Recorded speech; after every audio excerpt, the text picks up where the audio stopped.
Welcome to the Best Damn Podcast. I'm your host, John King. As always, I'd like to thank you guys for joining me. Today, we're going to be talking a little astrology. We're going to be looking at the astrological breakdown for the month of November 2022. This is going to be a huge month with elections coming up. Lots of astrological events are going to be determining, how we experience things within the collective and on an individual level. November the 8th, obviously, we have the blood moon, lunar eclipse that will be in Taurus. This is coming on the back of the beginning of eclipse season with the solar eclipse in Scorpio.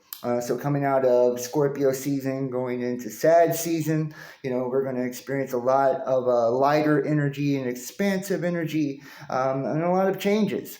Now, the days leading up to the election essentially will be very kind of uneasy. Right, a lot of people feeling fidgety, not feeling at ease, lots of anxious energy, as well as you can see an increase in people kind of shifting blame or placing blame or really blaming energy, argumentative types of energy, as well as, lots of conflict.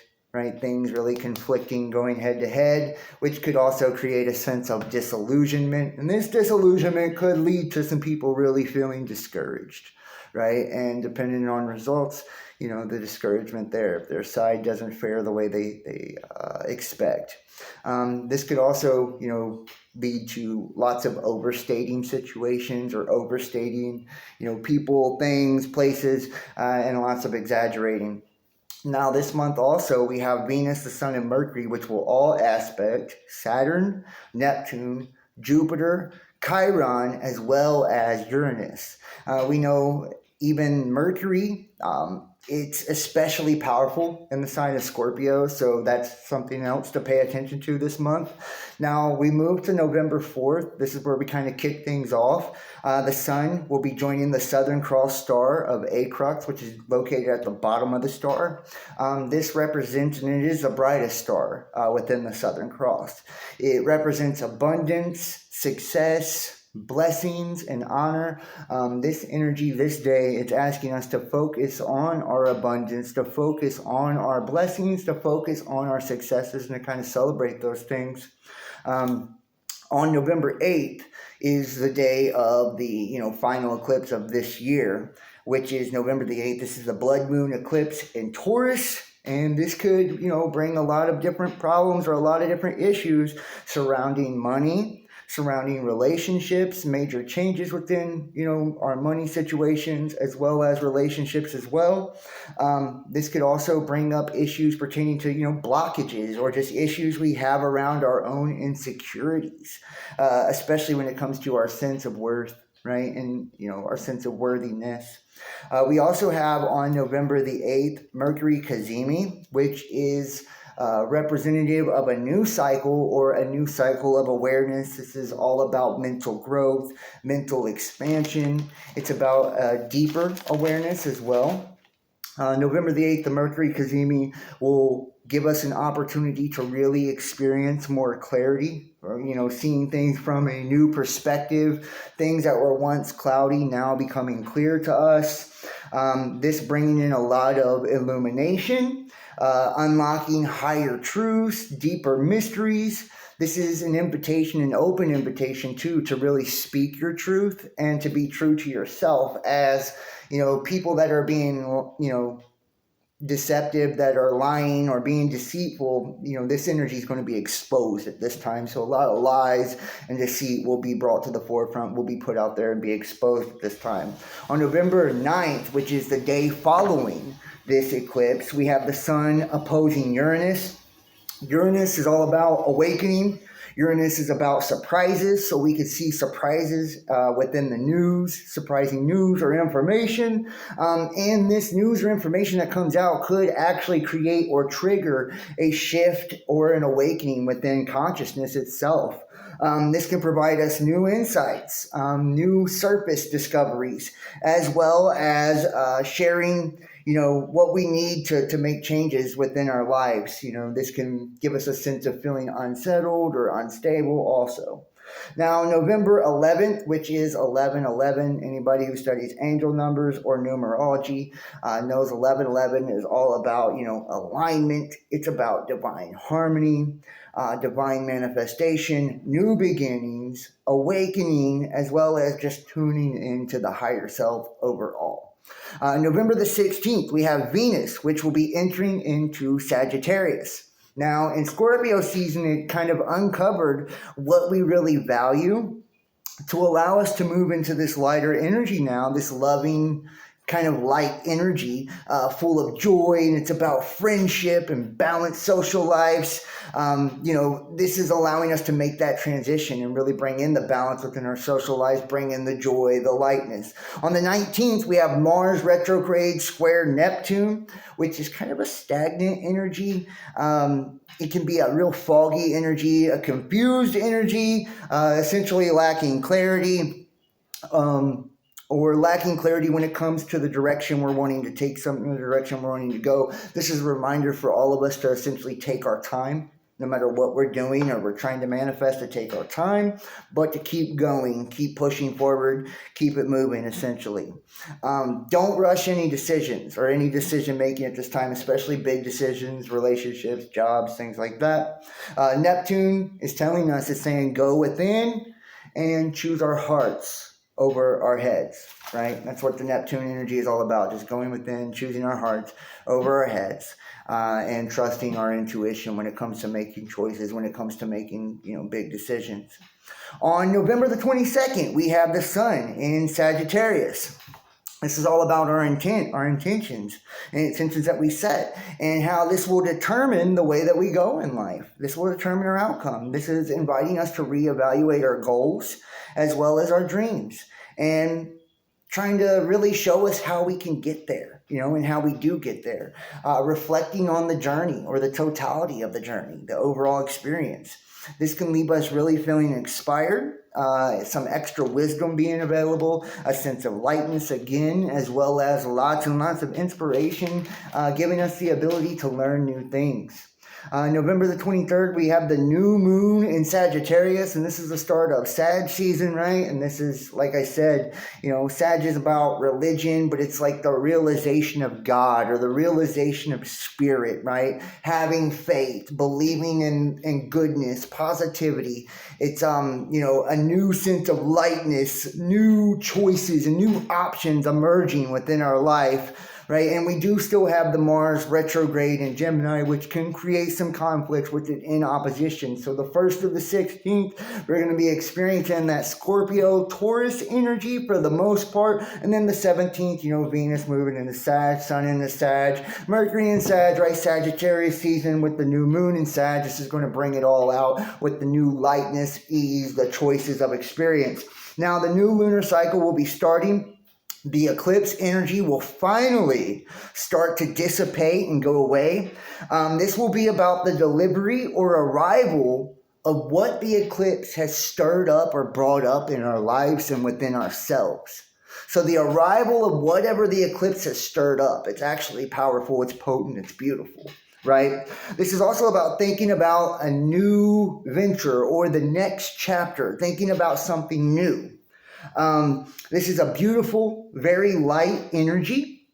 This can bring in lots of energetic relief, great energy to start manifesting again. We know with the eclipse season, we weren't able to do moon manifestations or things like that because of the chaotic energy. This is beautiful light energy, something that's great for actually manifesting, attracting abundance, for focusing on positivity and good and beautiful things, for setting new intentions, for cleansing or refreshing energy, as well as for creating space and bringing in new inspiration.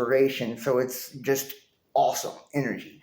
November 23rd, finally, we have Jupiter going direct, and, Jupiter stationing direct after, being retrograde, essentially since July, right? Coming out of Aries back into Pisces, and this is, bringing the luck, right? Bringing in the luck. And if your sign is in Jupiter, you will have that extra boost or extra luck, extra opportunity, extra intuition You know, this is about feelings. This is about learning lessons. This is about our expectations, our creativity. This is about our connection to our intuition, connection to the spirit, you know, and exploring growth, expansion, growth, creativity, you know, and exploring our creative side, our creative nature. And this will be the last time that, we will see it in Pisces for 12 years, Jupiter in Pisces for 12 years. So this is, you know, the end of a big cycle, you know, and a period in age where we're constantly shifting, making new moves into new dynamics and, you know, unexplored territory like never before, you know. And it's remarkable the way that the astrology has kind of, you know, been playing out over 2022, and, you know, very interesting astrology ahead in 2023. We're going to go to the tarot for the collective. We're going to be using the intuitive oracle first. We're going to pull a couple oracle cards for the collective. We go to the tarot here. See what we have for the collective.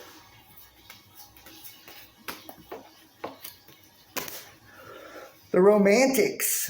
The affirmation is, I allow romance to touch my heart every day. The romantics. I allow romance to touch my heart every day. It's about creating our own love story, right?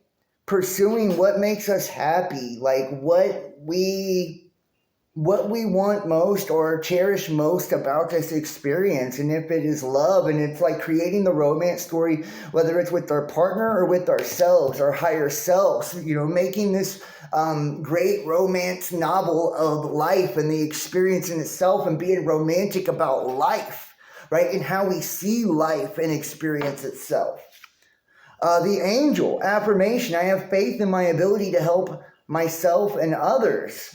I have faith in my ability to help myself and others. And this is reminding us, like, until we do help ourselves, we can't help others. But once we get ourselves in alignment, if we're working on ourselves, pursuing our highest good, we become a natural blessing to all those around us. We become the earth angels that a lot of us are or were in past lives. And the whole reason we're brought here and, you know, digging into spirituality and digging into experience the way that we are and experiencing consciousness the way that we have, because we're here to benefit humanity, to benefit our fellow brothers and sisters, to benefit the earth, right? Through our experience, through our joy, or our own co-creation that we call life. Let's see what the tarot has for the collective. We're going to do a Celtic cross here. And I'm really excited, you know, just to kind of see what the cards are going to say. You know, very interesting astrology this month. It's all about moving into that lightness, right? Moving into that Sagittarius energy. You know, coming out of that Scorpio, that depth of understanding of what we need and where we're at, right? And where our relationships are, right? To something a little bit lighter, a little bit more fun, a little easier. I think it's going to bring a lot of relief, a lot of joy into our lives, right? Especially moving into these holiday seasons as well. A lot to be grateful for, a lot to be thankful for. So let's see what the tarot cards have. All right. Ooh. We have the Seven of Pentacles. Seven of Pentacles. A lot of people putting in the hard work, you know, putting in the time.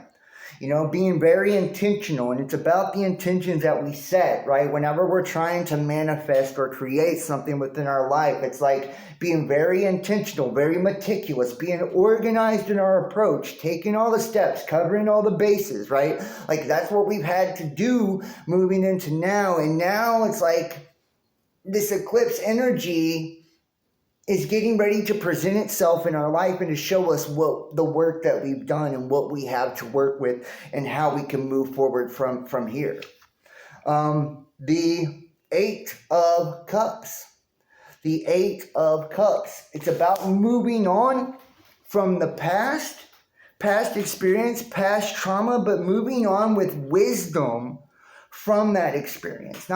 Not moving on and being broken or feeling dejected because of what you lost, or feeling a lack or not feeling whole because you had to leave something behind, but seeing it as a growing positive experience and just taking something from it and moving forward, with wisdom, with experience, with knowledge because of the things we've been through, kind of making us who we are today. Judgment. A lot of us has seen like a realignment, a readjustment, a rebalancing, especially when it came to Libra season and kind of creating that harmony within our lives, trying to get us readjusted, to create a sense of balance in all areas of our lives. That way we can really create a stability. That way we can create a security and get kind of our footing and grounding to move forward. We have the Five of Wands. This creates conflict. Anytime there's like change, right, there's always going to be upheaval. There's always going to be conflict, right? It's that conflict, it's that upheaval that acts as the antagonist or stimulates change, stimulates growth. And that's how we have to see it, as an opportunity, right, to kind of morph, to transmute, right, to take that negative and shift it into a positive. The Empress. It's like underneath, we're so...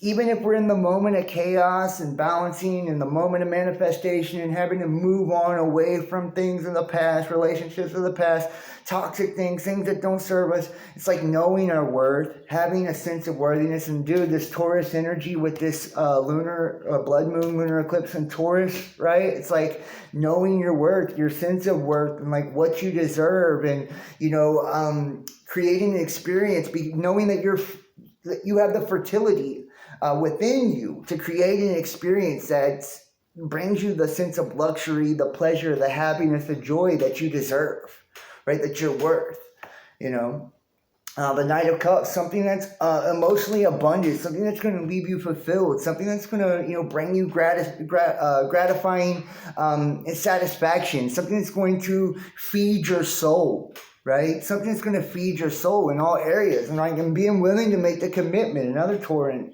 energy, right? The Hierophant, it's about religion and, what you're committed to spiritually, and a higher power and a higher goal and a higher sense of consciousness, and like being dedicated to the process and dedicated to moving forward and dedicated to new experiences and dedicated to, essentially opening ourselves up to all the different possibilities that, spirituality has to offer. It's like, I feel like committing to things that are healthier in life. This is about committing to, a better diet, committing to being around more positive, balanced people, being committed to our work schedule, or being committed to a routine, being committed within a relationship dynamic. It's about the commitments we're making and where are we committing ourselves. Are we like going half-assed and putting one toe in, one toe out when it comes to relationships and commitments in our life or job or whatever? Are we going balls to the wall, right? Balls deep in everything. Like we're saying, if it's a relationship, I'm all in. Right? Like this is my partner. This is, the person I'm with. And it's like, this is who I'm committed to. There's no doubt. I don't need to shop around, right? Like putting my energy, putting my eggs into that basket. It's like my job. This is where I put all my effort, and some of us could be between commitments, have multiple commitments, and trying to learn how to balance and align and adjust that, right? And creating new routines. There's a juggler, right? The Two of Pentacles. And I feel like that's what I'm talking about. Right? And just juggling more than one thing, trying to find that kind of good, that sweet spot within our lives when it comes to our jobs, our work, our career, our creativity, our relationships and love life, trying to find that sweet spot and trying to be able to kind of juggle the new energies or new consciousness, new awareness that we're experiencing in the Aquarian age as well. It's like, it's all kind of new to us. Being more aware, feeling a bigger sense of expansion in a world that seems to be so full of chaos and conflict and doubt. It's like finding our sense of worth, our worthiness, and really being able to hold on to what we value, hold on to ourselves, but at the same time, let go of what doesn't serve you and grow.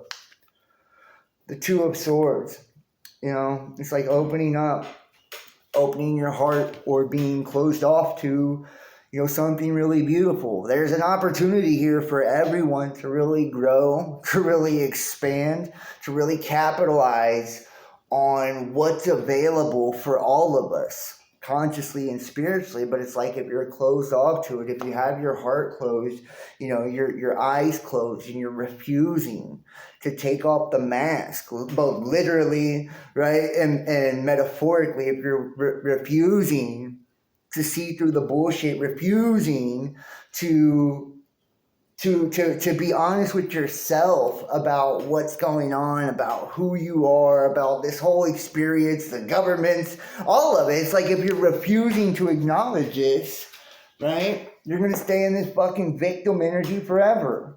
You're going to stay blind forever. You're going to be victimized forever. It's like, who do you want to be? The predator or the prey? Do you want to be on the offensive or defensive? It's like, it's up to you now.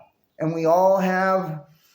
it's all at our fingertips, like which direction we want to go, like where we want to take it. It's like, what are we willing to do? It's like, we got to put our heads down, go to work, right? Hard work, and really, make the most out of all we are, and be confident in who we are and confident in our ability, and really learn how to network and work with each other and not depend on external structures, external systems of control, essentially to get us to where, from point A to point B. We can now, manage,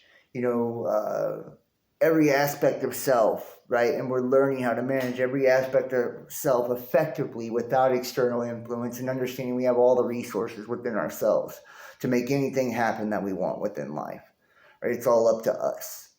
We can make our dreams come true.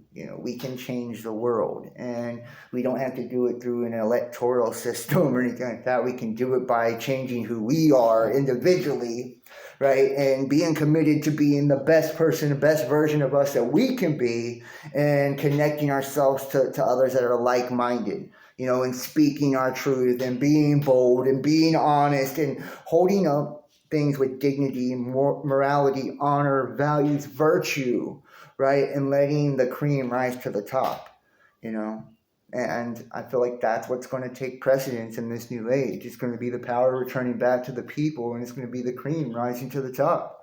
Those willing to work hard and do it the right way are going to come out on top, in the end. So it's all on what you're willing to do, the work you're willing to put in with this Mars retrograde energy. It can bring a lot of dragging down, people feeling tired. It's like, so keep going, keep pressing, keep pushing, enjoy the lightness, the newness, and the options that Sagittarius season will bring, and as this eclipse season dissipates, understand it's a time of manifestation and positivity. You got through the chaos. Hopefully your relationships and everything is intact, and what isn't intact wasn't meant to be intact, and it's everything happens the way it's supposed to. It's about faith and seeing the big journey, the big plan now. So I hope you guys enjoyed that. That was your astrology report for the month of November 2022. And your collective tarot reading. Check out my November tarot videos for all 12 signs, as well as our other astrology videos. I post them, just here and there. I do have astrologist and author Micah Dank coming on the show, so I'll be posting that video soon. I got new lives on the way. Join us on Patreon, YouTube channel memberships. Consider donating, supporting to the channel. PayPal, Venmo, Patreon, Cash App, or Facebook Messenger Pay. The links are in the description box below. You can join the Best Damn Fam, $33 a month. Get access to private live shows, exclusive content. Make sure to follow us. Facebook, Instagram, Best Damn Podcast, Twitter, The Real Best Damn, TikTok, YouTube, all of it, guys. Subscribe, follow, hit the like, leave a comment, let me know if it resonates, and share the link, get it out there. Book your own personal tarot reading, right? They're really affordable. They're great birthday presents, right? And something to really give you some insight on what's going on. You can do that by texting 513-393-2396 or email therealbestdampodcast@gmail.com. I hope you guys enjoyed, this month's reading, this month's report. I love you. Thank you so much for watching, and I will see you next time. Peace.